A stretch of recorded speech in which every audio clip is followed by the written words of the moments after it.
साहब आप हमेशा कहते थे कि ये मेरा घर है, मैं कोई किराएदार नहीं हूँ कि ये मैं यहाँ से चला जाऊंगा। आज क्यों ऐसी स्थिति बनी कि आप अपना ही घर छोड़कर चले गए? किराएदार से भी बुरी स्थिति हो गई। क्योंकि घर वालों ने घर छोड़ने पे मजबूर किया, घर वालों ने घर छोड़ने पे मजबूर किया। और जहां घर वालों को लगे कि ये आदमी नहीं चाहिए और आदमी को भी लगे कि यहाँ हमको पराया समझते हैं, तो अकल आदमी, मंद आदमी का काम है कि वो घर छोड़ के निकल जाए। आपके डीएनए पर सवाल उठाए गए, पार्टी की तरफ से कहा गया कि आपका डीएनए मॉडिफाइड हो गया है। और जिस तरीके से राज्यसभा में आपकी विदाई के दिन प्रधानमंत्री ने भावुकता भरा भाषण दिया, उन सबको जोड़कर कहा जा रहा है कि आपका रिमोट कंट्रोल प्रधानमंत्री के हाथों में है, बीजेपी के हाथों में है, और आप एजेंट हैं प्रधानमंत्री नरेंद्र मोदी के।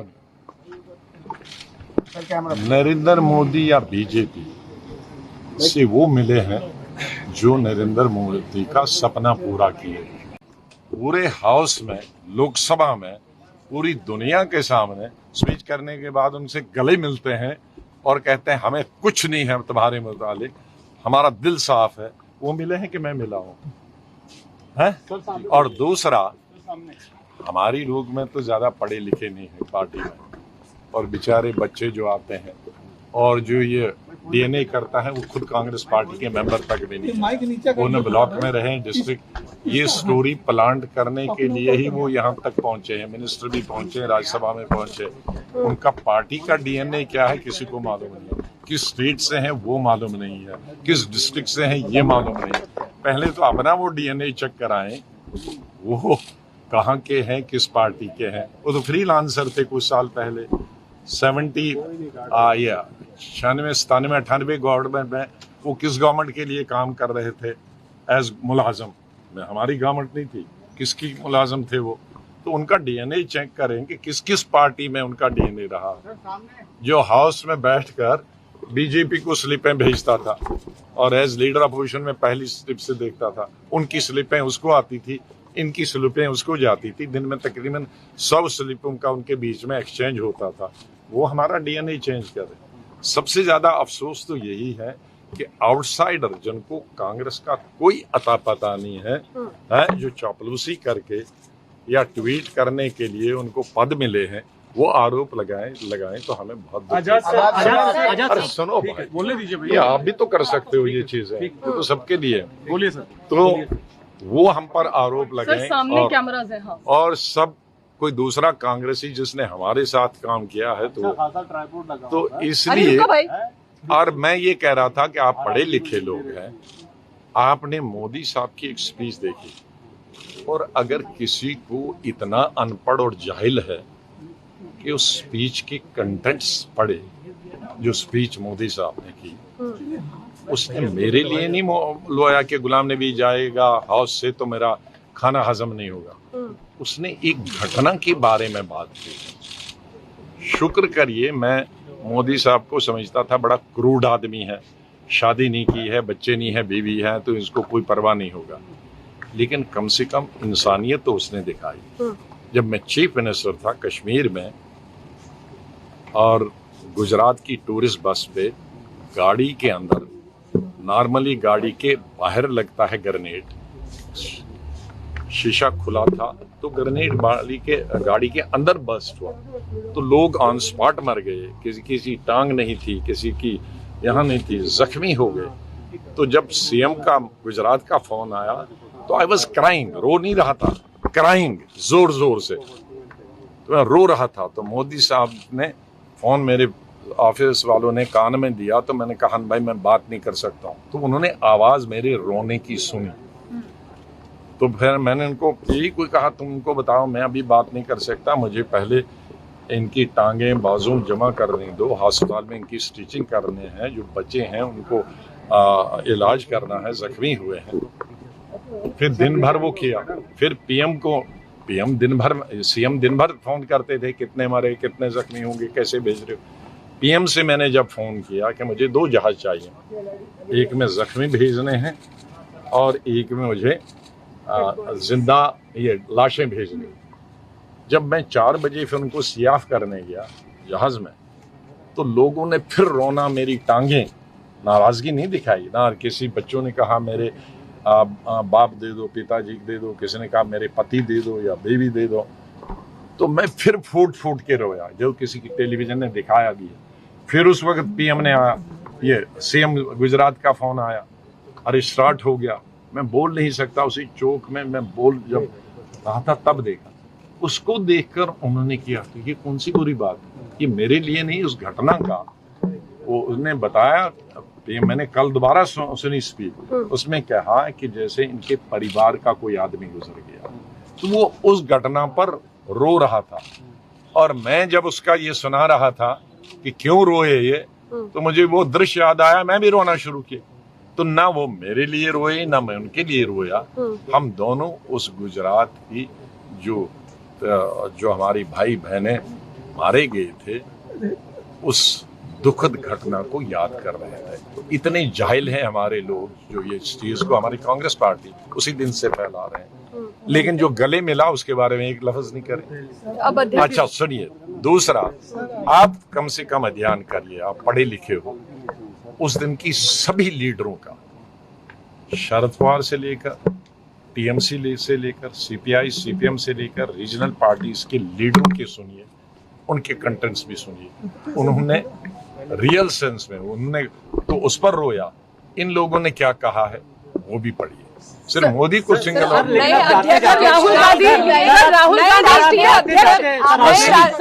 गांधी अरे सुनो जी, असली मोदी सब बहाना। इनकी आंखों में हम खटकते हैं जिस दिन से हमने वो G23 की लेटर, क्योंकि ये कहते थे कि हमको कोई लेटर लिखना नहीं चाहिए, हम तो कानून से पढ़े हैं, हम पार्टी सिक्योरिटी से पढ़े हैं, कांग्रेस जीरो भी आएगा तो भी कोई नहीं पूछेगा। जब हमने चैलेंज किया उनकी फंक्शनिंग का, वर्किंग का, हमारे इलेक्शन नहीं हो रहे हैं, 25 साल से वर्किंग कमेटी नहीं हो रहा है, इलेक्शन कमेटी नहीं हुआ, कमेटियां नहीं है, वो उस दिन से खटक रहा था।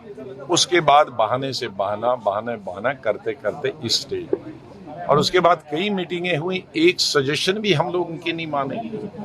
हम लोगों ने तो उसी जब लेटर लिखा था, जब मिसेस गांधी के घर में मीटिंग हुई शाम को, 10 हमारे लोग 10, हमने तो उसी में स्पष्ट कर दिया था।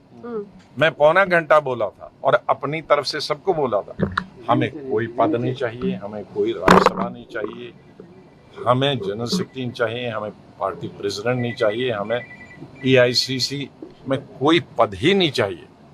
हम 23 अपने आप को ऑफर करते हैं।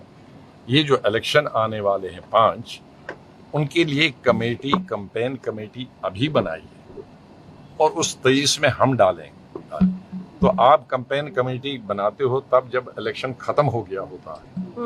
हम अभी 5 महीने हैं, हमें आज बनाइए कैंपेन कमेटी का मेंबर, हम 23 और बाकी, हम 23 वाले खुद अपनी कैंपेन खुद करेंगे। कोई टिकट कांग्रेस का नहीं लेंगे, न जहाज का, न ट्रेन एकोमोडेशन का नहीं लेंगे, प्रेस कॉन्फ्रेंस का नहीं लेंगे, हम मुफ्त अपने आप को डेलीगेट्स करते हैं। ये कौन सा गुना, ये हमने कांग्रेस बनाने के लिए ऑफर किया था कि मोदी को बनाने के लिए? वो नतीजा ये हुआ, वो कैंपेन कमेटी तो उस वक्त बनाने का, मैं इंदिरा गांधी के जमाने से स्टार कैंपेनर हूँ। 20 साल पहले तक उसको स्टार कैंपेनर नहीं कहते थे, उसको नेशनल कैंपेन कमेटी, उसका मेंबर होता था। जब मैं यूथ कांग्रेस प्रेसिडेंट से, तब से मैं कैंपेन कमेटी का मेंबर होता था, तब मैं यंगेस्ट था, फिर स्टार कैंपेन। नतीजा ये हुआ कि बंगाल, असम और केरला, हिंदुस्तान में सबसे ज्यादा मुस्लिम आबादी कश्मीर को छोड़कर इन्हीं 3 स्टेटों में, 35% असम, 32% केरला, 29-30% बंगाल। तो पहली दफा 40 साल में मैं उस कमेटी का भी मेंबर नहीं था, 40 दफा पहले। और क्या आया? बंगाल में 0 आया, असम में चली गई, और केरल में 60 साल के बाद हम हार गए। तो क्या उन्होंने पाया? लेकिन अब तो आप लोग की बात मानी जा रही है ना, अध्यक्ष का चुनाव हो रहा है अब। आजाद सर, यही सर आप बोले तो नहीं ना, अब अध्यक्ष का चुनाव हो रहा है, आपकी बात मानी गई एक तरह से कर सकते थे। अब अध्यक्ष का चुनाव हो रहा है। Because first of all because आप मीडिया को हो, आपको सिस्टम नहीं मालूम। इलेक्शन जब होता है उसके लिए एक मेंबरशिप ड्राइव होती है जो पुराने वक्त में होती थी, इंदिरा गांधी के वक्त में, राजीव गांधी बोल रहे थे ना, मैं अभी भी नहीं बोल रही हूँ। अरे कॉन्स्टिट्यूशन, अरे यार सर, वो होता है कि गांव की आपको गांव में घर टू हाउस जाना पड़ता है और उस मेंबर से फीस लेनी पड़ती है, उसके सिग्नेचर करानी पड़ती है, उसको मेंबरशिप करानी पड़ती है। शहरों में आपको मोहल्ले से मोहल्ले, तब लोग जुड़ जाते हैं, असली मेंबर आते हैं। ये क्या बनाया है हमारे खाना पूरी करने के लिए, ब्लॉक में बैठे वोटर लिस्ट ली और नाम डाल दिए 500 लोगों के और 500 लोगों के पैसे भर दिए, तो हो गया मेंबरशिप। वो नकली मेंबरशिप है, उसमें एक हिंदुस्तानी जुड़ा नहीं है। उस नकली मेंबरशिप पे आप फिर नकली कागज की बिल्डिंग बनाओगे, इतनी छत ब्लॉक से लेकर नेशनल लेवल तक, तो कागज की बिल्डिंग या तो आग से जल जाएगा या हवा से जल जाएगा। उसमें सीमेंट नहीं है कहीं, उसमें क्या करें आप लोग, ईंट नहीं है, दीवार नहीं है, तो ऐसे इलेक्शन से करने का क्या फायदा। ये फार्स है। नंबर 2, बैंक लूट गया, बैंक में कुछ नहीं है। अब जनरल मैनेजर चेंज करने से क्या, वो खिड़की और दरवाजे का, अलमारियों का बैंक जनरल मैनेजर हो गया ना। जब बैंक में नया पैसा नहीं है, कांग्रेस की हालत यही है कि कांग्रेसमैन कोई है नहीं, वो सब भाग गए दूसरी पार्टियों में नीचे। और ये हमें हमेशा कहते हैं कि भाई आप ये एल्डरली लोग सब मिला और सब नहीं जा रहे हैं। माधवराव सिंधिया का लड़का ज्योतिराव सिंधिया, उसका बाप मेरा दोस्त था, मेरा जितेंद्र भाई का लड़का, वो तो 40 का भी नहीं था, यूनियन मिनिस्टर था, वो ओल्ड था। आरपीएन सिंह, वो भी तो राजीव गांधी था। यहाँ राजस्थान वो क्या कहते हैं, हमारे हिमाचल का जो पहले ऑल इंडिया प्रेसिडेंट था यूथ कांग्रेस का, और फिर राहुल जी ने उसको पीसीसी प्रेसिडेंट बनाया, वो ओल्ड था, वो भी राहुल गांधी के। आपने अभी ये जो नए लड़के राजस्थान यहाँ गुजरात से लाए थे 30-30 साल के, वो ओल्ड थे, वो भी राहुल गांधी ने पिकअप किए थे, वो क्यों भाग गए। आपके आसाम की लड़की जो ऑल इंडिया महिला सुष्मिता देव, ऑल इंडिया, उसके बाप हमारे कुलीग थे, वो राहुल गांधी की कुलीग थी, ऑल इंडिया प्रेसिडेंट होकर वो भागी। तो सबसे ज्यादा तो भागे हैं वो राहुल टीम भागी है। हम तो राहुल टीम नहीं थे, तो हम तो इंदिरा गांधी, संजय गांधी, राजीव गांधी टीम थे। हम तो अब अपनी पार्टी में बनाई, हम भागे नहीं। टीम तो सबसे राहुल गांधी टीम भागी है, और वो जब कुछ उसकी उम्र के हैं, कुछ उसकी। सर अध्यक्ष तो अभी भी राहुल नहीं बनेंगे सर। क्या भविष्य आप देखते हैं कांग्रेस का और राहुल गांधी का? आपने टारगेट किया है राहुल गांधी को, क्या भविष्य आप देखते हैं सर उनका और कांग्रेस का? अरे जो लीडर है उसी को टारगेट करोगे। क्या भविष्य देखते हैं आप कांग्रेस का और राहुल गांधी का? आप क्या आप सर कहा जा रहा है कि राज्यसभा की सीट मसला थी, बहुत सारे लोग इसलिए गए और आपका वो भी दिए, इस आर्गुमेंट को कैसे लेते हैं? कांग्रेस की तरफ से राज्यसभा आपको नहीं दिया, सीट नहीं दी गई, इसलिए नाराजगी। अगर आप अपने आप कुछ ध्यान करें, जब हमने G23 लेटर लिखे थे, उस वक्त में लीडर अपोजिशन था, उस वक्त 1 साल मेरे को पार्लियामेंट में। तो अगर मुझे खुश करना होता 1 साल के आने के बाद में एमपी हूँ, तो मैं लेटर क्यों लिखता? मैंने ना एलओपी की मुझे ड्रॉप कर सकते थे, न मैंने एलओपी की परवाह की, न अगले साल राज्यसभा इलेक्शन होगा 1 साल बाद, न उसकी परवाह की। सवाल कहाँ है? फिर तो मैं लड़ाई क्यों लेता? तो हमने कांग्रेस पार्टी, ये तो कांग्रेस का कहना है, हम तो तभी कह चुके हैं हमें कुछ चाहिए ही नहीं। 23 लोगों ने हमें कहा उस मीटिंग में दिसंबर में, हमें कुछ नहीं चाहिए, मेड इट क्लियर। तो टिकट कहाँ से आ गया? सर अशोक गहलोत अगर बनते हैं प्रेसिडेंट,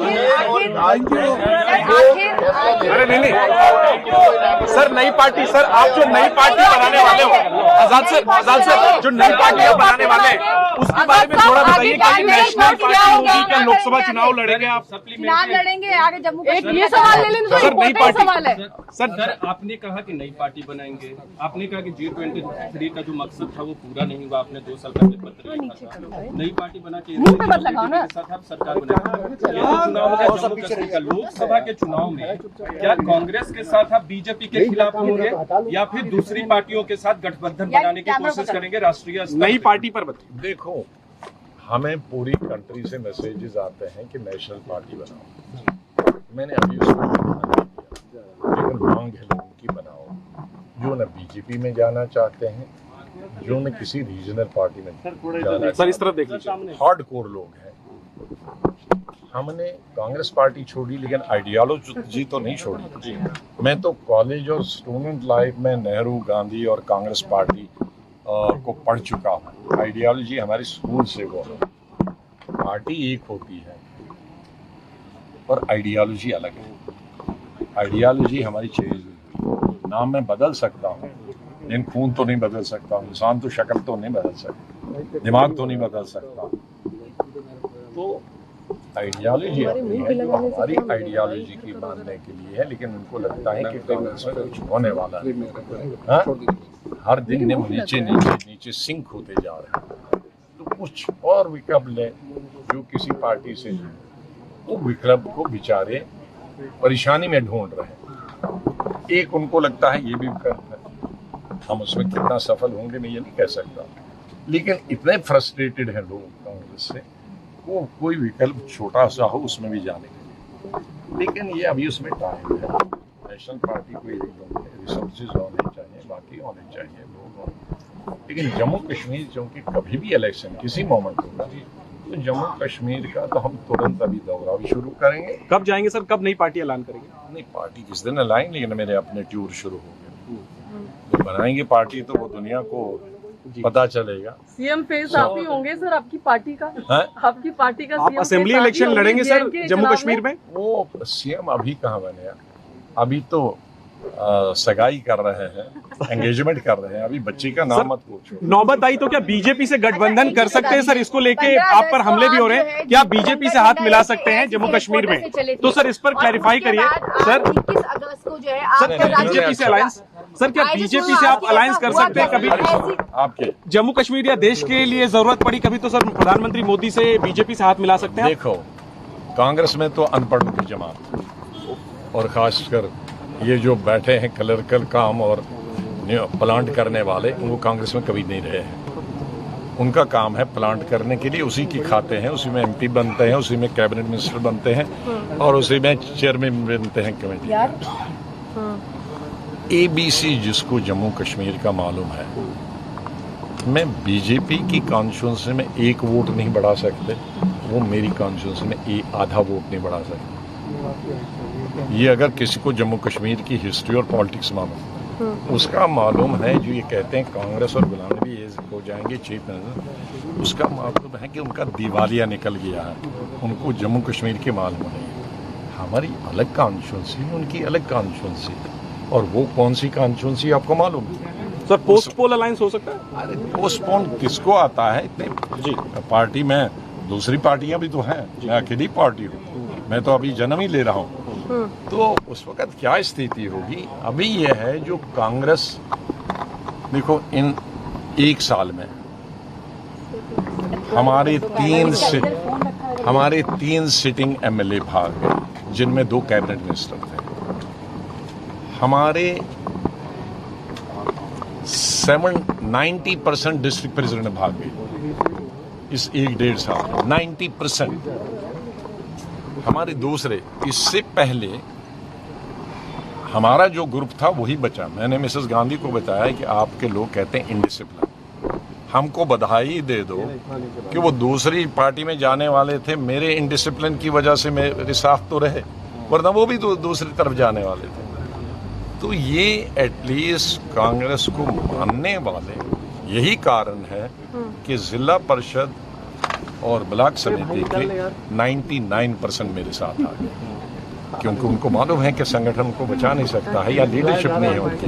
वो 99% अब मेरे गए बगैर ही आया, और मिनिस्टर्स और एक्स MLA MLC वो 80% मेरे साथ आ गए।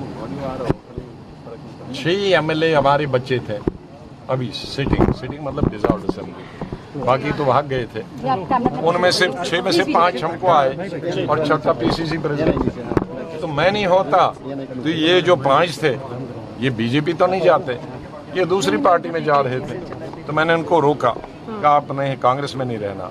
मैंने कहा आप कहीं नहीं जाओ, मैं अलग पार्टी हूँ। कहा फिर हम उनके, तो ये हमने कांग्रेस को मानने या कांग्रेस की आइडियोलॉजी को मानने वालों के लिए बनाई, वरना मैं अगर कल इनके जाने के बाद जम्मू एयरपोर्ट पे जाता तो एयरपोर्ट पे रिसीव करने वाला कोई, क्योंकि इस तरह की लीडरशिप कांग्रेस देती है स्टेटों में, वो लोग भगाने की मशीन होते हैं, लोग जोड़ने की मशीन नहीं होती। अच्छा,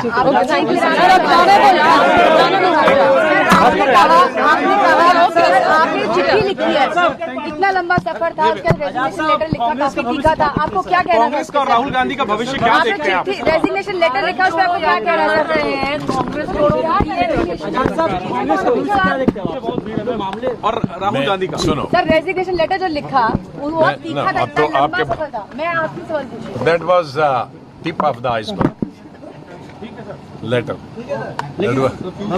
सर, संगठन चुनाव के बाद कुछ बदलेगा कांग्रेस में, आपको लगता है? भविष्य कहाँ जाते देखते हैं? मैं तो दुआ ही कर सकता हूँ, लेकिन मेरी दुआ से